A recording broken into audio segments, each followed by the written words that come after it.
War is a euphemism for theft funded mass murder based on lies, often involving slaves known as conscripts. Almost every Democrat and Republican hold two contradictory beliefs. One, if our domestic government violates our freedoms, we must embrace calm disagreement, but never resist. When officers give you an order, you must obey them, lest we get killed like Ashley Babbitt.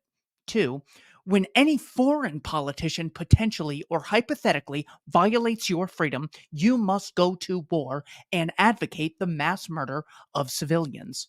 Since the costs of violence are extremely high, often immoral, and outcomes very uncertain, I suggest we take the peaceful route as often as possible. Regarding warfare, here are 12 facts the fake news and fake historians have omitted. 1. The US government supported Al Qaeda in Syria to fight Bashar al Assad. See Operation Timber Sycamore. 2. The US government sided with Al Qaeda in Libya, the Libyan Islamic Fighting Group, to oppose Muammar Gaddafi. 3. The US government fought alongside Al Qaeda in the Arabian Peninsula against the Houthi government in Yemen. Number 4. On September 20th of 2001, President Bush said, "They hate us for our freedom and democracy." Yet, in Al Qaeda, in its own words, published by Harvard University Press, bin Laden's grievances consisted of U.S. deadly sanctions on Iraq, U.S. support for Israeli crimes in Palestine and Lebanon, and U.S. military occupation of Saudi Arabia. This lie led to NATO's first ever declaration of war, and after 20 years, tens of thousands of civilian and military deaths, the Taliban seized Kabul in 11 days. Number 5. Page 177 of the 1946 Congressional Pearl Harbor investigation cites Secretary of War Henry Stimson's diary dated November 25th, 1941, saying, "The President brought up the event that we were likely to be attacked perhaps as soon as next Monday. For the Japanese are notorious for making an attack without warning, and the question was what we should do. The question was how we should maneuver them into the position of firing the first shot without allowing too much danger to ourselves." Number 6. In the First World War, First Lord of the Admiralty, Winston Churchill, said in his book, The World Crisis, 1911 to 1918, "The British blockade treated the whole of Germany as if it were a beleaguered fortress, and avowedly sought to starve the whole population, men, women, and children, old and young, wounded and sound, into submission." Not Kaiser Wilhelm, but the German civilian population. And these are the good guys. Number 7. It was Neville Chamberlain who declared war against Germany on September 3rd, 1939, after the National Socialists invaded Danzig, Poland, a town which was roughly 95% German. And it was Winston Churchill who initiated the terror bombings of civilians in May of 1940. Chamberlain and Churchill's war for Polish independence resulted in 7 million dead Poles and Poland occupied by the Bolshevik regime. Number 8, former Secretary of Defense Robert McNamara, in his book Argument Without End, claims the August 4th, 1964 Gulf of Tonkin incident never took place, meaning the Tonkin Gulf Resolution of 1964 and mass murder campaign of Vietnam was based on a lie.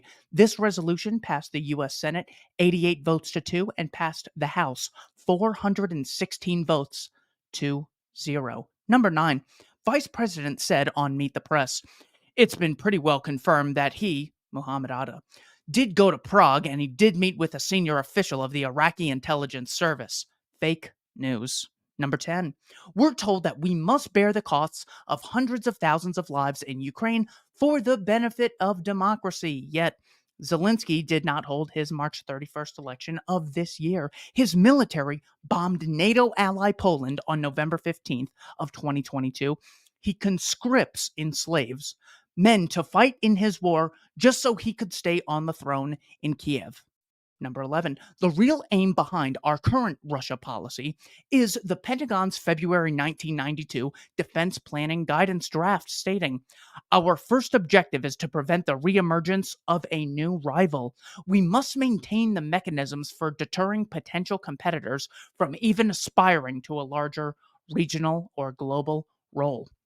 Number 12, the origins of the Russia Ukraine conflict were explained by President Obama in his book, A Promised Land, reading from page 464. The U.S. decision 7 years earlier to pull out of the Anti Ballistic Missile Treaty and its plans to house missile defense systems on Russia's border continued to be a source of strategic instability. The admission of former Warsaw Pact countries into NATO during both the Clinton and Bush administrations had steadily encroached on Russia's sphere of influence, while U.S. support for the color revolutions in Georgia, Ukraine, and Kyrgyzstan under the specious guise of democracy promotion had turned Russia's once friendly neighbors into governments hostile to Moscow. This is isolationism. Provoking enemies is isolating, not seeking friendship and free trade. The national security elites in every country since the beginning of time must lie and sensationalize potential foreign threats in order to get their domestic populations to surrender their freedoms and bear the high cost of dying and getting their limbs blown off. To Secretary of State Blinken and National Security Advisor Sullivan, don't just avoid war because it's the right thing to do it for yourself. Overexpansion and engagement in unnecessary wars brought down Napoleon's French Empire, Tsar Nicholas's Russian Empire, Kaiser Wilhelm's German Empire, the Austro-Hungarian Habsburg Empire, the Ottoman Empire, Hirohito's Japanese Empire, Hitler's Third Reich, the British Empire, and the Soviet Empire. Those idiots got bogged down in an unwinnable conflict in Afghanistan. What kind of an empire would do such a thing? With the state having a monopoly on the money supply, the right to take money without consent, taxation, and the right to conscript, politicians seldom have an incentive to consider obvious peaceful alternatives to war. Consider the comment by Congressman Seth Moulton of Massachusetts. The U.S. should make it very clear to the Chinese that if you invade Taiwan, we're going to blow up TSMC, Taiwan Semiconductor Manufacturing Company. Hello, Attorney General. If inciting a riot can get someone arrested, what should happen to politicians who incite war? Instead of war with China over Taiwan, let's decriminalize all economic activity between consenting adults, here and abroad, to make sure our economy outcompetes all other countries. This is the true way to empower Americans. One question we need to ask ourselves to practice basic empathy: when would another country be justified in invading America, killing civilians, bombing cities, blockading ports, and installing a new government? If the answer is basically never, we should reject moral double standards and have the same principle for other countries. History shows we can talk to our enemies. Eisenhower shook hands with Khrushchev in America in 1959. Kennedy wrote letters to Khrushchev to avoid nuclear exchange over Cuba. Nixon shook hands with Mao in Beijing. Trump shook hands with Kim Jong-un in Singapore. Roosevelt and Truman had a formal alliance with Joseph Stalin. We can be friends with Xi Jinping and Vladimir Putin for the sake of avoiding a nuclear exchange, which would make the crimes of the Third Reich seem minuscule by comparison. My friends on the right, the pro-life, pro-family position is anti-war. When God says, "Thou shalt not murder," there were no exceptions for politicians and soldiers. My friends on the left, the biggest inequality is when one person takes the life of another unjustly, which in war occurs on a massive scale. Nothing is more exploitative to the average person than watching cities which took centuries to construct be blown to bits while getting conscripted into war, watching your loved ones get murdered by bombs. My friends in the military, I was asked in grade school, if someone told you to jump off a bridge, would you do it? The point was, you are directly responsible for the actions you take. I was told so, or I was just following orders, is not a valid excuse for school children or members of the military. We don't have to admire psychopaths. We can admire Cornelius Vanderbilt for lowering the cost of steamship travel from $7 to 6 cents. The Wright brothers for giving the gift of flight to the common American, Henry Ford, and the Ford Auto Workers for making the automobile accessible to the masses, Rosa Parks for disobeying unjust laws, Martin Luther King for holding us Americans to the very standards we claim to uphold, Steve Jobs and the Apple employees for giving people access to phones and computers on a scale never imagined. The great crimes of history, slavery, Genghis Khan, genocide, Jim Crow, etc., all had one thing in common. They involved some people initiating violence against peaceful people. Americans must lead the world in rejecting war, recognizing it for what it is: theft funded mass murder based on lies, often involving slaves known as conscripts. My name is Keith Knight, managing editor at the Libertarian Institute.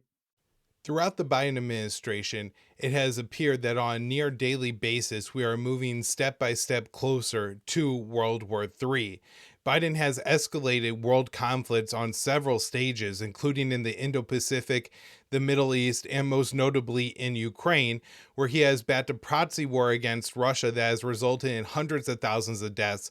And the two major nuclear powers, the US and Russia, on the brink of nuclear war, closer than at any point maybe in world history, and certainly since the Cuban Missile Crisis during the Cold War.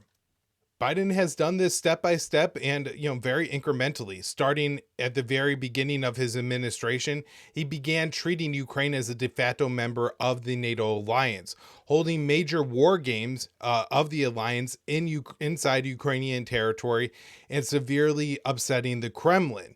When the Kremlin offered to negotiate late in 2021 to prevent a war, the Biden administration flippantly said, no, the Russians aren't serious about this and we don't have to negotiate with them. Then Russia went to war in early 2022. And while at the time Biden said, we can't send things like tanks and F-16s to Ukraine because that would mean World War III, we have now taken those steps, and Russia is currently revising their nuclear doctrine.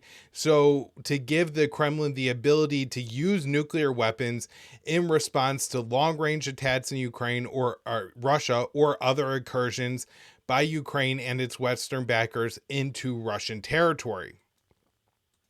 The actions by the White House should be widely condemned. However, the White House has also created a narrative that's been backed by the mainstream media that Putin is the new Hitler and that any kind of negotiations amount to appeasement, and therefore the only choice that we have is to back Ukraine more and more and more to help them win this war, basically until it escalates to a direct war between NATO and Russia. Now, what Biden is doing in Ukraine would be bad enough, but he's also significantly escalated tensions with China, particularly over territorial claims between China and the Philippines and also Taiwanese independence.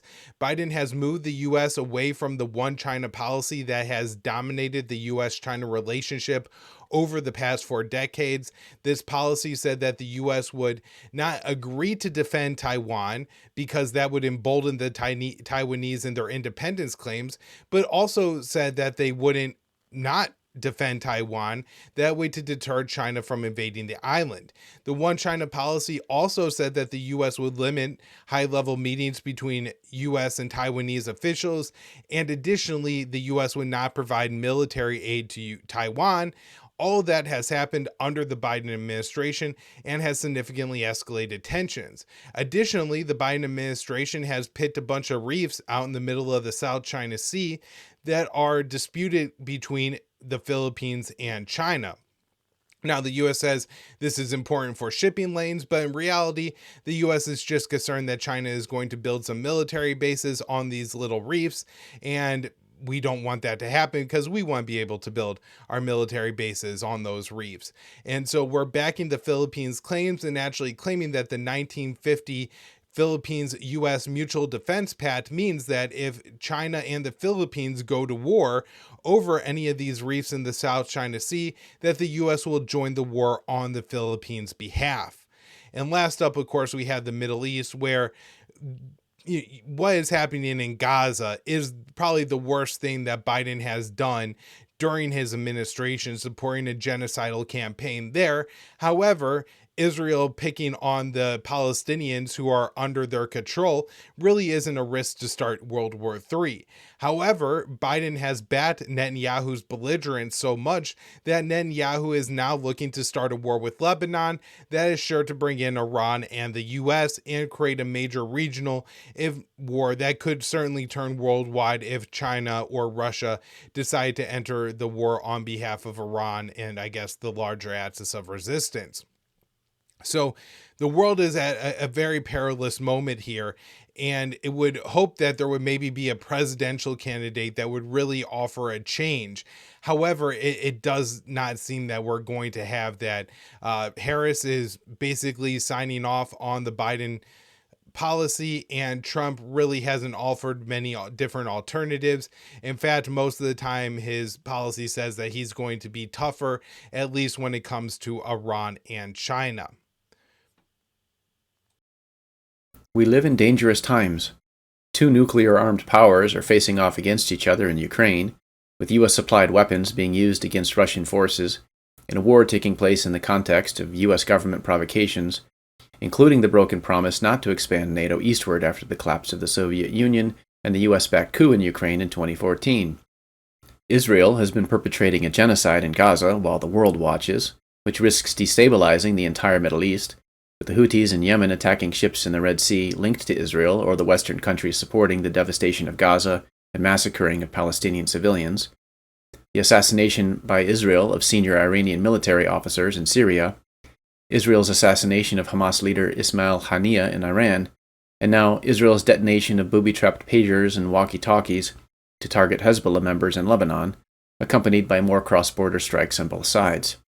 Israel's genocidal retaliation for what Hamas called Operation Al-Aqsa Flood on October 7, 2023, comes against the backdrop of the U.S. government's long-standing policy of supporting Israel's crimes against the Palestinians, which is partly explained by the role of what is termed the Israel lobby, but is also largely a manifestation of the influence of Christian Zionism, with some evangelicals even wanting to usher in a war of Armageddon as a necessary precursor to the return of Jesus. To that end, we've even seen Christian Zionists in the U.S. collaborating with religious extremists in Israel to try to help Jewish groups obtain an unblemished red heifer for the purpose of sacrificing it, in a purification ritual enabling Orthodox Jews to return to the site of the Temple Mount, where Jewish extremists have long aimed to destroy the Al-Aqsa Mosque and Dome of the Rock in order to build the third temple on the site where Solomon's temple originally stood, and where the second temple was destroyed by the Romans in 70 AD. And the Israeli government has long empowered religious extremists and violent Jewish settlers, with the Temple Mount frequently serving as a flashpoint for conflict, including as a result of the annual flag march through East Jerusalem, in which religious extremists protected by Israeli security forces can be heard chanting things like "Death to Arabs." With all the violence and risk of wider regional, if not global war and outright nuclear holocaust, it is tempting to just shut ourselves off from the news about the world around us, but then we could hardly protect ourselves from the threat of global warfare and blowback like the 9/11 attacks if we don't inform ourselves about the problems and act to try to change things to make the world a safer place for our children and future generations of humanity. The challenge is that most of what people think they know about the world just isn't true. Most Americans believe all kinds of historical myths, and they effectively consent to the U.S. government's criminal policies that serve special interest groups like the International Central Banking Cartel and the military-industrial complex at the expense of everyone else in society. Americans actually favor policies that are contrary to their own interests because they are duped by state propaganda.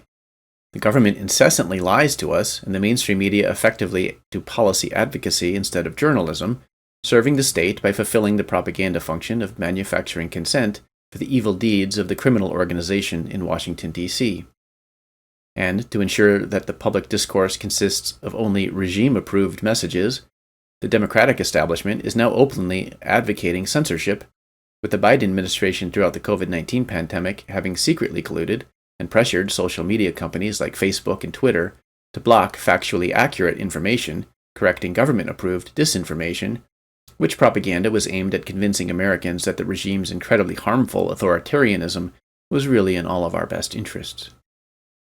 Among the government's disinformation, of course, was the claim that the idea that SARS-CoV-2 originated in the lab in Wuhan, China, was a conspiracy theory, when in fact, the evidence supports the lab origin hypothesis, with the virus having been created through risky gain-of-function research funded by the U.S. government, including the NIH subagency formerly directed by Dr. Anthony Fauci, who himself was deeply involved in the orchestrated cover-up of the probable lab origin, and who perjured himself before Congress by lying that the NIH never funded such research in Wuhan and that he had no role in the cover-up. It seems that no matter how much the government demonstrably lies to the public, most Americans just go on placing their faith in this institution. That is the power of the indoctrination into the state religion, which begins in early childhood under the government school system. So, the question becomes, how can we help people de-indoctrinate themselves? And the answer in many cases is that we cannot. As the late foreign policy critic William Bloom once told me, some people will go on believing the government until it sends its goons to kick down their doors and steal their firstborn. Such people cannot be helped. We must learn to identify and focus on educating those individuals who are capable of being reached. There is reason for optimism. As a result of the regime's overreach with its lockdown madness and its coerced mass vaccination endgame, we've seen a wave of mass awakening to the reality that the so-called public health establishment is completely unworthy of our trust. Unfortunately, the critical mass of awakened citizenry required to effect the paradigm shift necessary to eliminate the threat of authoritarian governance at home and criminal policies abroad remains far off. That's why it's so important for news consumers not merely to passively inform themselves, but to take an active role in helping to get the truth out. The idea of taking a public stance on issues can be intimidating. Anyone who does so is likely to upset family members and risk losing friends. But then the fact that it is hardly possible for people with opposing views to have a serious discussion about critically important issues is just another indication of the sickness in our society that requires anyone with a moral conscience to free themselves from the herd mentality and to stand up and speak out against the insanity. Those of us who are doing independent journalism absolutely depend on our readers, listeners, and viewers to help us get the truth out. Silence is not an option if we want to each do our part to help create a brighter future. We all need to actually work at building an alternative society, one self-organized around the principle of non-aggression and individuals engaging in voluntary exchange for mutual benefit, resulting in scarce resources being efficiently directed toward the most productive ends as determined by the will of consumers, which is to say by all of us, as opposed to having a central authority threatening or using violence to achieve aims determined by corrupt, wicked, or at best just clueless politicians. This is Bill Bubert. I am the Smedley D. Butler Fellow for Military Affairs at the Libertarian Institute. Commendatore Scott Horton has asked me to give a brief message concerning an anti-war message that the world needs to hear right now, since it appears that the world is again on the precipice of a global conflict. I wanted to let you know that I am on travel. That being the case, this is being transmitted from the beautiful Adriatic coast of Croatia. And I have several things to say, and that would be this. Being one of the history guys at the Institute, I always have to look back, because you can't know where you are if you don't know where you've been, and that's where all the future comes from. This 80-year interregnum of peace that we've had, relatively speaking, in the Northern Hemisphere since 1945 has been interspersed with conflict. The Korean Peninsula, the Vietnam area, and various places around the globe. What we had was, starting in the 19th century, after the victory at Waterloo in 1815, continental Europe, except for a brief and violent interruption in the 1870s between France and Germany, was relatively peaceful until 1914 and the beginning of World War I. Now, that doesn't mean that the 19th century, and as a matter of fact, all centuries going back since humans have started fighting each other, have been peaceful. But for the Northern Hemisphere, this has been an extraordinarily peaceful interregnum that we've had since 1945. Then, of course, we have the special military operation conducted by the Russians because of a red line that was crossed that the West knew again and again would occur as long as the NATO blob continued inexorably eastward on its expansion towards what was the former Soviet Union, now Russia. Remember, it was our present CIA Director, William Burns, who was the ambassador to Russia in 2008, who sent a cable back saying, "A red line for the Russians is that if anything happens to Ukraine as far as entry or candidacy for NATO, it will be one that will cause intervention militarily by the Russians," and here we have it. We find again and again, since 1945, despite the sterling stalemate and defeat record of the U.S. and its allies, it has been spending a whole lot of time doing all kinds of violent business planet-wide. What we saw in 1914 with World War I was that all the colonial empires went to war with each other. As a result of that, all those colonies started to disperse, disappear, fractionalize, and balkanize and break away from the very European masters they had served for several centuries. Now what we have, with those colonies having disabused themselves of the ownership of European powers and other powers, is we have a new kind of neo-colonial conflict that has haunted the West since 1945 called counterinsurgency, insurgency, and things like that. We are on the brink, as we speak, for the first time, as a Federation of Atomic Scientists would tell us, near midnight, near that time when a possible nuclear conflagration, which has been hanging like a dark cloud over humanity ever since the bombs were targeted over Hiroshima and Nagasaki in August of 1945, and now it appears it may be more real than ever.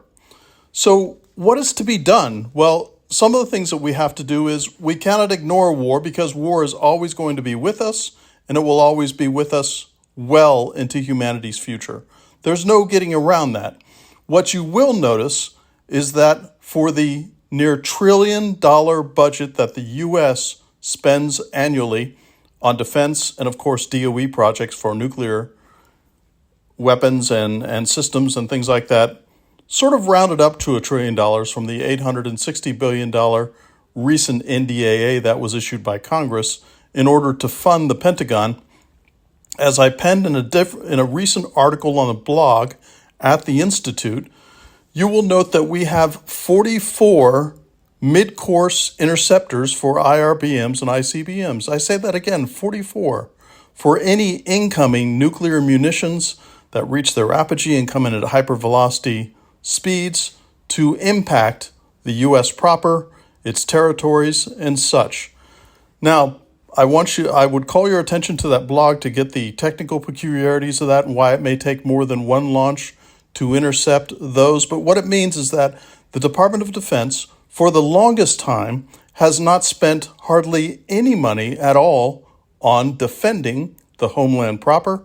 And we all know the Department of Homeland Security has not been doing a very good job of that at all either.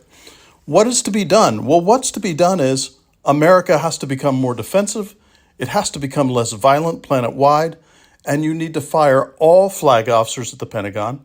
You need to fire all the ambassadorial staff in the Department of State, and you need to completely take foggy bottoms, the Department of State, in all of the diplomatic organs, structures, and modalities that the U.S. and the West currently employ, and use them for negotiating peace.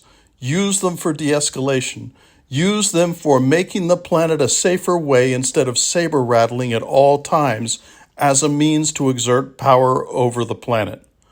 It's time for us also, I would say as an afternote, to listen to Elon Musk. He's right, we must become a multiplanetary species, because if we don't, and we do have this nuclear conflagration, this sword of Damocles hanging over the West, as it were, it will be the end of mankind. So getting into space is more important than ever. This is Bill signing off. Thank you. Hello, this is CJ Kilmer of the Dangerous History Podcast. There are many reasons to be anti-war. Many good reasons. One of them is that the wars are always based mostly, if not entirely, on lies. But an even better reason to be anti-war is that in most wars throughout all of human history, the majority of the people who are killed are just random civilians. They're non-combatants. They're people whose only sin is happening to live in an unlucky time and place, and one way or another being casualties of the war. And this is especially true of what we might call world wars, wars between multiple combinations of great powers. World War II is the worst example so far in history, and interestingly, World War II is the war that the American establishment loves to put on a pedestal and to praise as the good war and the one war that everybody has to support retroactively as a noble crusade. And wasn't it a great thing?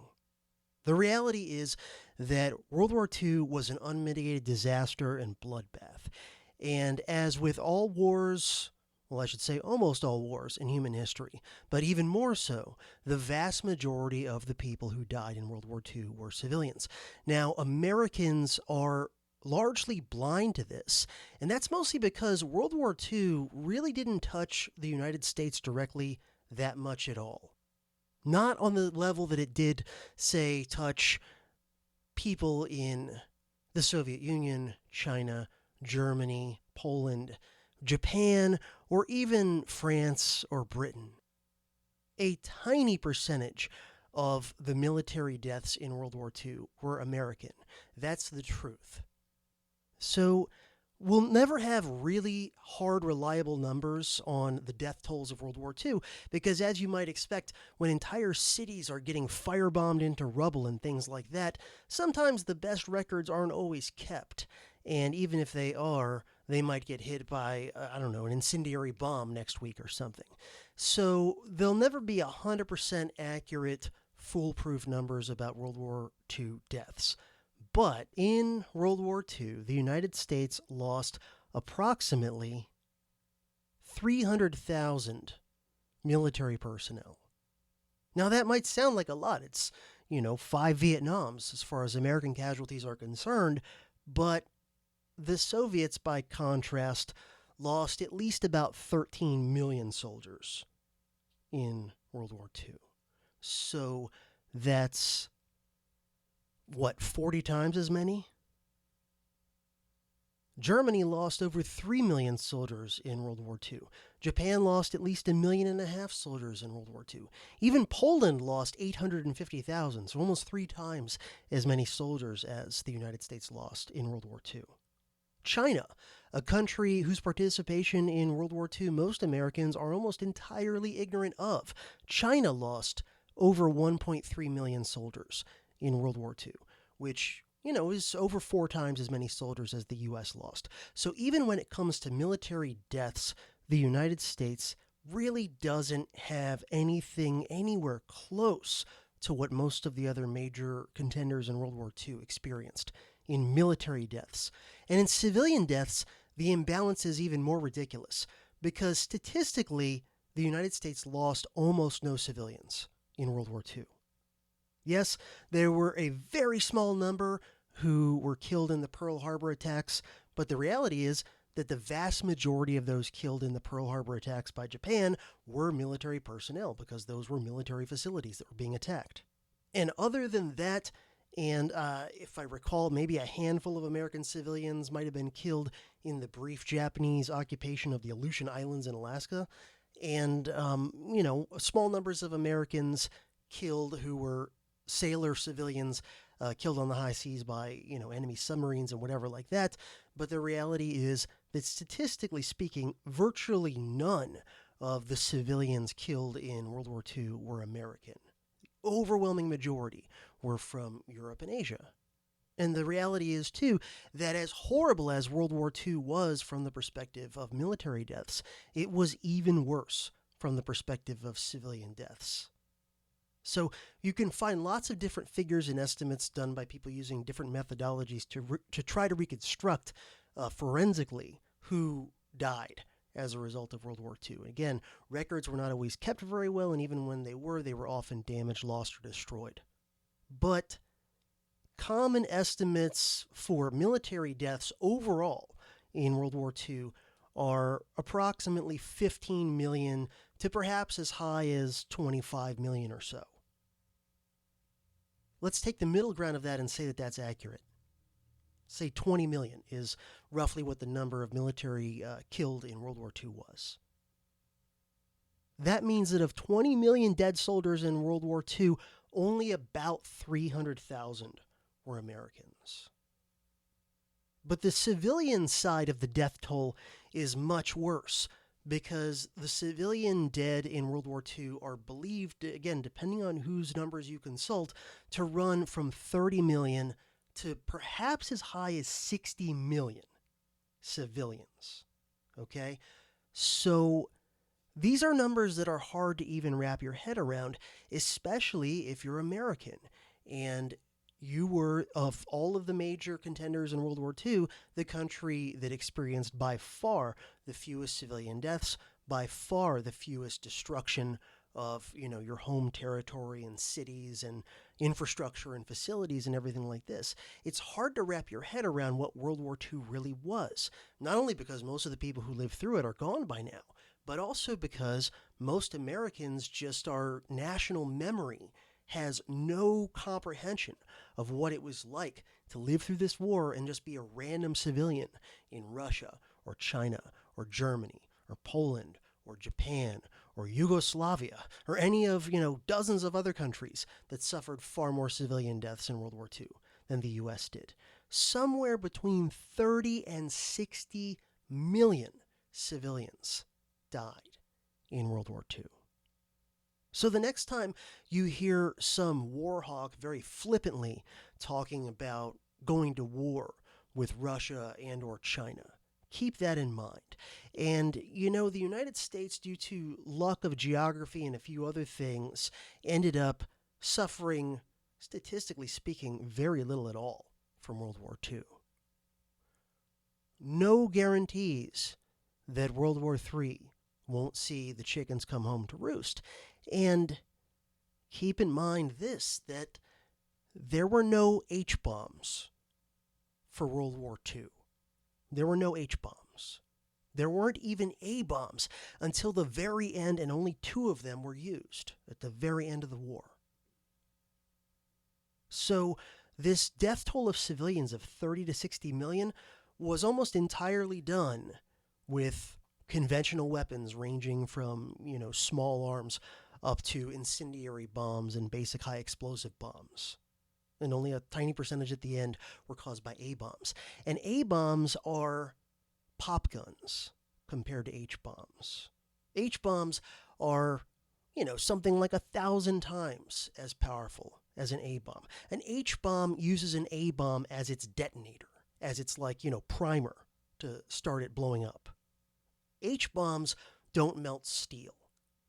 H-bombs vaporize steel. H-bombs didn't exist to contribute to the 30 to 60 million civilians killed in World War II. H-bombs exist now. And the US and Russia each have thousands of them. So if World War was a disaster 80 years ago for just random average people in many parts of the world, World War now?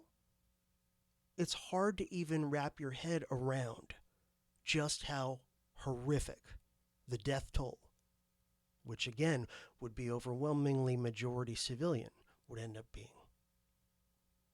And that's ultimately the biggest reason why I'm anti-war. My name is Kim Robinson, and I am the Harry Brown Fellow for the Libertarian Institute. And this is an anti-war message. The reason to oppose war is pretty obvious, but I want to give you a little personal story. About a decade ago, I encountered this little girl, and she had lost both of her legs and part of her bowels. She'd come to Australia for a surgery that pretty much saved her life. Her and her brother one day were walking home from school, and they happened to step on a bomb that had been dropped in the decades before their parents were born. And when the bomb that had been sitting there for decades, hidden beneath the grass and underneath the jungle, her and her brother were blown to pieces. She lost her brother, and she lost both of her legs. There are thousands of people every year that die in Laos, just Laos alone. from bombs and munitions and mines that were left there when the Americans weren't even officially at war with Laos because they're at war with neighboring Vietnam. War is pretty much like that. It's full of contradictions and hypocrisy. It's a time when there are thousands of people that are destroyed and have to suffer miserably because of some ambitions and some foreign policy or some ideological goals that have nothing to do with the victims. It's where innocence goes to die and it's where misery reigns supreme. I'm anti war because there are unfortunately millions of little girls, little boys, men, women, and whatever else that are suffering. Plus, it's just bullshit. It's horrible. And in the end, most people tend to regret it. They talk about why war is horrible. They pretend that they were anti war in the after, and they often sing praise for the anti war movement. But in the moment of war, everyone seems to be for it. Well, at least most people in the mainstream. So that's why I'm anti war. Hey guys, Rachel Nelson at the Libertarian Institute. Our country's at a crossroads, and the demon is waiting to make a deal for our soul. And let's face it, we hear every single day about the ways to fix this war, to prevent the next one from coming. We are fighting over who's in charge, who pulls the trigger, who finances the war, and who goes to actually fight it.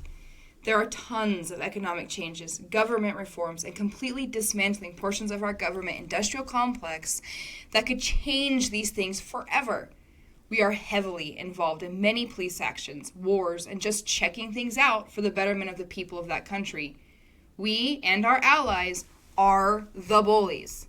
It's time that we zip it up, stop the measuring contest, and start thinking with our heart and morals.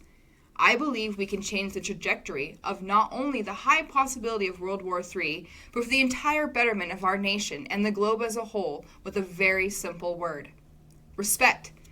Respect at its core brings the ability to step back and look at someone else's situation. Respect is knowing that they have a family, they have people who care for them, and they have a way of life that they are protecting and culture they are willing to fight and die for. Not so very different than why our boys are sent to fight for us. The lack of respect and care for another person's culture, way of life, and general goals that they hold for themselves has been forgotten. And this inability to empathize has led us to many horrendous atrocities spanning the globe and throughout history.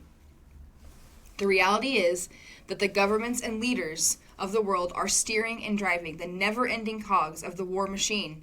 They simply do not care about you. So it's time for us to start caring for ourselves and our fellow man. No matter where they come from, no matter what they believe, we need to leave each other alone and find peace in our own countries.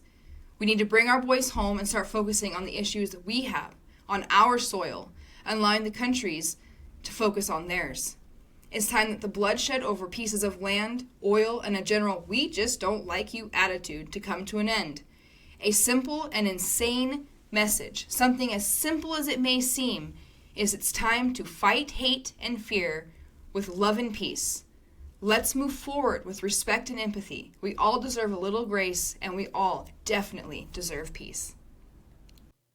As children, the overwhelming majority of humanity was raised within a society where voluntary cooperation was the norm, where instead of using force or violence to solve everyday problems, we negotiate, we compromise, or we otherwise rely on a third party to solve our disagreements.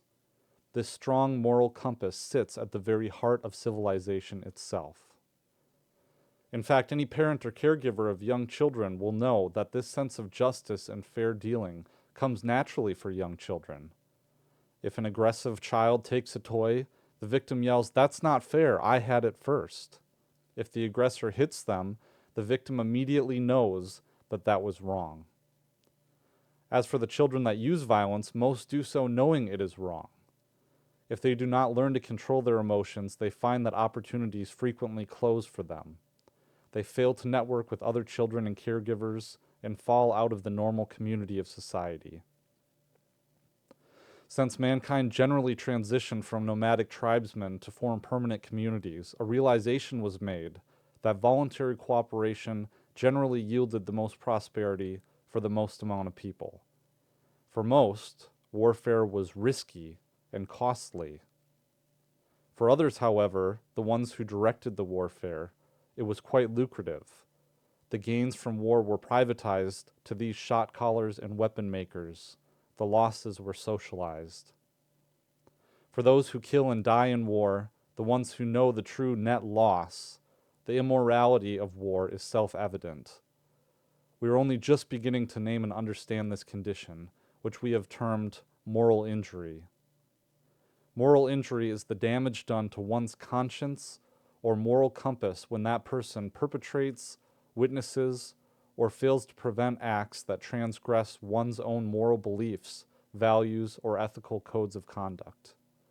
It is in war that we say, perpetrate, support, witness, or fail to act or prevent unspeakable acts of violence, that even as children we know are wrong, and that we know have no place in civilized society. This strong moral injury exists even amongst those who have been the most propagandized to believe in the righteousness of their violence. Yet this circle of violence marches on, even though everyone knows on a base level that war is not the answer. And it is this self-evident moral compass that guides our mission here at the Libertarian Institute, to oppose war and its base immorality. Hey, this is Tommy Salmons from Year Zero. America has a disease, and it may be terminal. For 80 years, the U.S. has subjected its citizens to costly adventurism around the globe, promoted by Hollywood, corporate media, and politicians getting rich off the profits of weapons manufacturers.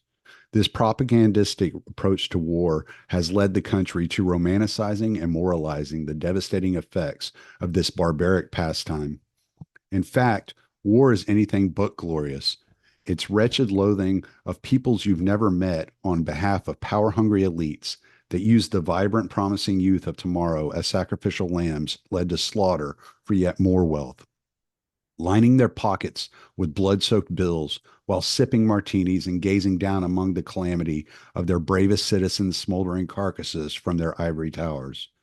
As if nothing were learned from the failures of Vietnam, the blowback of 9/11, and the rising suicide rates of soldiers that dutifully stormed into Iraq, Syria, and Afghanistan during the terror wars, the U.S. government continues to find new and exciting ways of wasting human life and its citizens' wealth. In the last few years, the Washington Hawks have laundered over $250 billion to Ukraine and vowed unyielding support for Israel in exchange for the death of hundreds of thousands, the destruction of historic Christian sites, and the drafting of mentally ill and elderly men to fight and die. They've convinced Americans that without the support of a wartime economy, the country would fall into an unending precipice of financial disaster. They openly advocate for the jobs of producing missiles and bombs in small manufacturing towns devastated by their global economic agenda in order to leverage the morality of good, hardworking Americans into supporting their terror around the globe. The only cost? The soul of this nation and the pervasive bloodshed of women and children in faraway lands. If you raise objections or ask questions, they'll claim that it's the West's responsibility to spread and protect democracy abroad. Democracy is the ultimate virtue and mandated by God. But that's not right. Peace is the ultimate virtue. Even children are able to understand that violence is not the means of solving problems, that it is a last resort used only in defense, not to get your way. Only petulant, undisciplined thugs act as the U.S. government does, and it's putting the future of our children in jeopardy. I have 4 boys between the ages of 18 and 26. COVID revealed the true power of the media and government propaganda machine. And though I believe my boys would be smart enough to not be lured in by the silver tongues of the serpent, they may be forced to engage in the treacherous plots of the American government by other means. One of my greatest joys in life is the time I spend listening to my children exude hope and ambition for their future. I can't stand the thought of that naive spirit of excitement and bright horizons be torn from them and replaced with memories of the smell of charred flesh, their best friend lying amongst a heap of bodies bleeding out, the cries of women and children beneath rubble dying from suffocation and smoke inhalation, and the torment of psychological torture that surely follows the images of war. We have to stand up for our children's safety and for their future before these bloodthirsty elites spin this nation into an ever expanding global war by financing regional wars that don't serve the interest of America, but defend the borders of countries on the other side of the world, countries defiling human life and committing atrocities daily, countries that serve no other purpose than the enrichment of the DC elites that have plundered the workforce of this nation for nearly a century. That's why I'm anti war.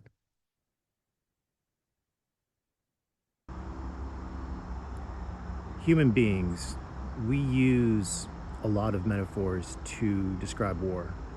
It's a bar fight. Someone hits you, you defend yourself, you hit back. It's a chess match. Chess has tactics and strategy. War has tactics and strategy. It's a storm. The gathering storm, the storm of war, stormtroopers, storm shadows, desert storm. And all of these metaphors serve to obscure, to occlude our knowledge of what war really is. War is mass death and destruction. And the people who will tell you that war is noble and necessary sit in climate-controlled offices thousands of miles from the carnage. And they deploy metaphors. They'll tell you that we need to blow the enemy off the map. The map is a duplicitous metaphor. It is the logoization of political space. It is a lie. Lying is essential to the war party because the truth is off message. And the truth is that blowing the enemy off the map simply means sending you or your family or your friends, and certainly your fellow Americans, to inflict mass death and destruction on people who are more like us than they are different. It means our soldiers risking death, dismemberment, and moral injury. And it means all of us risking blowback violence on our mainland.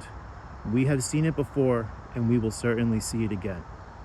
And when that happens, no one is going to be talking about clever chess moves. My name is John Weeks. I am a feature writer at the Libertarian Institute. I'm anti-war, and I would like to suggest that you be anti-war as well.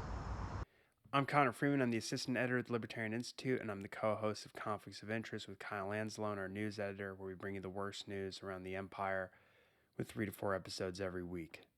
I'm against war because war is mass murder, conscription is slavery, and taxation is theft, as Murray Rothbard emphatically wrote in For a New Liberty, the Libertarian Manifesto.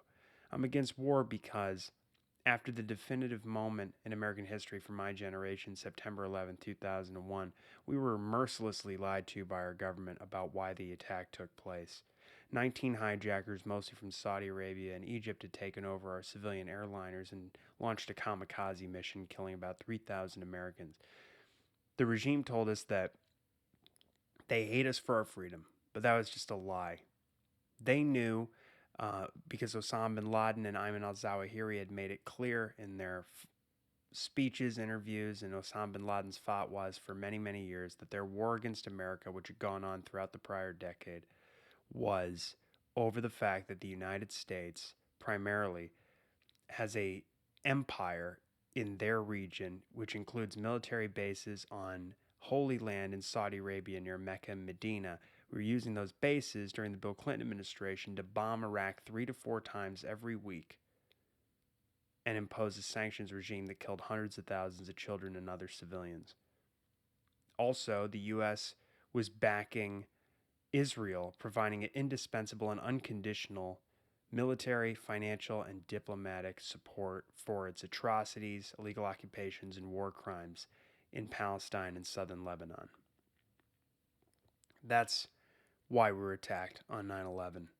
And we weren't told that. Our government lied to us and then convinced us that we needed to be punished, so they imposed a police state on the American people that would make George Orwell blush and eviscerated our constitutional rights forever, set to work torturing people and launching wars throughout the Middle East, across Africa, and in Central Asia that killed between 4 and 5 million people and robbed the United States public about $8 trillion and roughly $8 trillion in interest to pay for it. They bankrupted the United States. We're over $35 trillion in debt. But instead of saying that, well, we need to end the empire, we need to cut the military budget, we have to cease our policy of seeking global dominance militarily and politically and economically. No, instead, Barack Obama launched the largest military buildup since the Second World War, shifting 2/3 of all American air and naval forces, along with hundreds of bases, to the Asia Pacific, encircling China for a future direct war. We restarted the Cold War with Russia after the dissolution of the Soviet Union. Instead of being a normal country in a normal time, we set about expanding NATO to Russia's borders, overthrowing governments, friendly governments to Russia and their near abroad, pledging to bring Ukraine into the NATO alliance, ingratiating them with the Washington-led bloc, and turning them into a de facto NATO state. And then provoking the war in Ukraine, sabotaging any attempts at peace deals brokered by third countries. And we've killed hundreds of thousands of Ukrainian young men, conscripts, using them as a human battering ram to weaken Moscow, eyeing regime change to destabilize them so that we can more comfortably go to war with China. We're headed down the path of war with Iran, a country of 80 million people, as a result of unconditionally underwriting Israel's genocide of the Palestinians in the Gaza concentration camp, as well as the occupied West Bank, and now their war against Lebanon. They've been bombing Syria, they've been bombing Yemen, we've been bombing Syria, we've been bombing Yemen. All this blood is on our hands.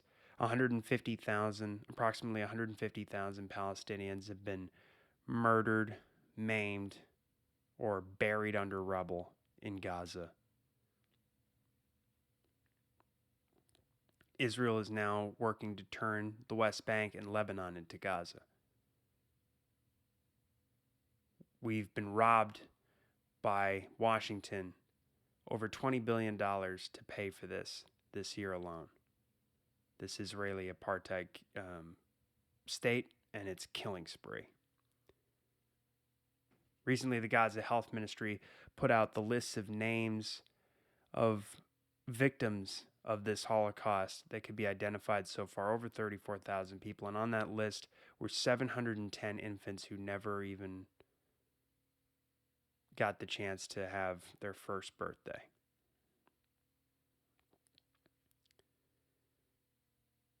$710 infants under 1 year old. So babies are being born and slaughtered in this war as we support Israel's bombing of churches, mosques, refugee camps, schools, shelters, hospitals, every day, in our name and on our dime. George W. Bush's government, Donald Trump's administration, and now this current White House have eviscerated the international arms control regime between the U.S. and Russia. Obama committed the American people to spend at least $1.5 trillion over the next 30 years revamping and expanding our nuclear arsenal, eyeing Russia and China for just these kinds of conflicts. The U.S. is backing an invasion of Russia, Ukrainian invasion of Russia right now, and threatening to greenlight long-range missile strikes with missiles provided by Paris, London, and Washington, hundreds of miles into the Russian mainland. And Vladimir Putin, the Russian president, has made clear that if that takes place, that would mean NATO is fully at war with Russia and all that entails. It does not have to be this way. We're robbed nearly $2 trillion every year to pay for the American global empire, our government's empire, and the national security state. It's about twice the yearly Pentagon budget.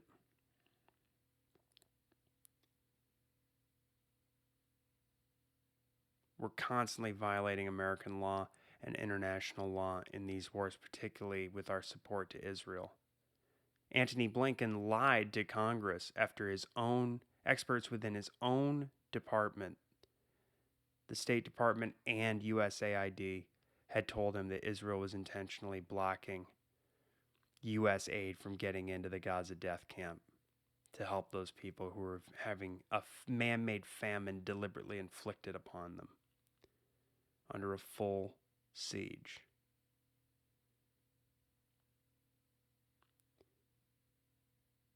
If we want to prevent further Al-Qaeda and ISIS terrorist attacks on the homeland, the only way we can do that is if we cut off every bit of our government's support for this parasitic pariah state immediately.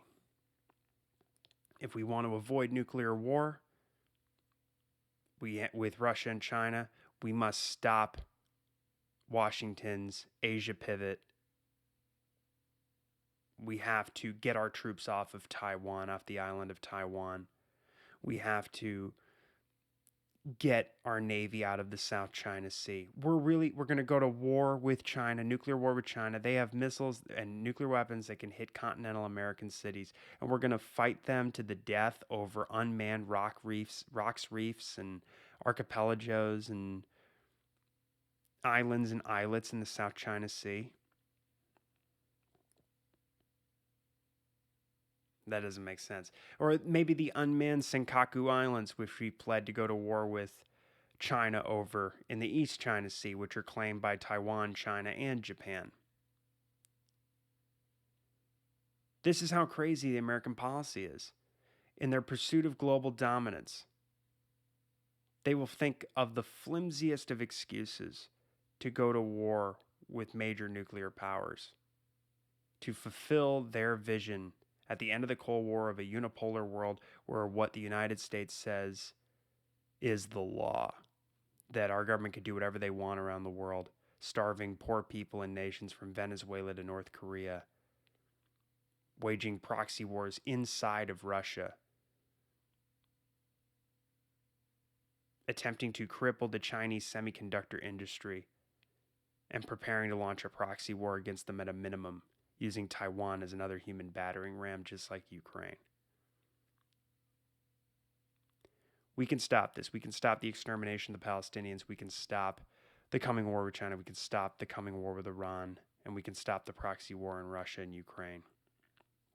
We just have to be vigilant, informed, educated, determined, and persistent, and pressure our government into ceasing its depredations upon us and the rest of the world. Thank you very much.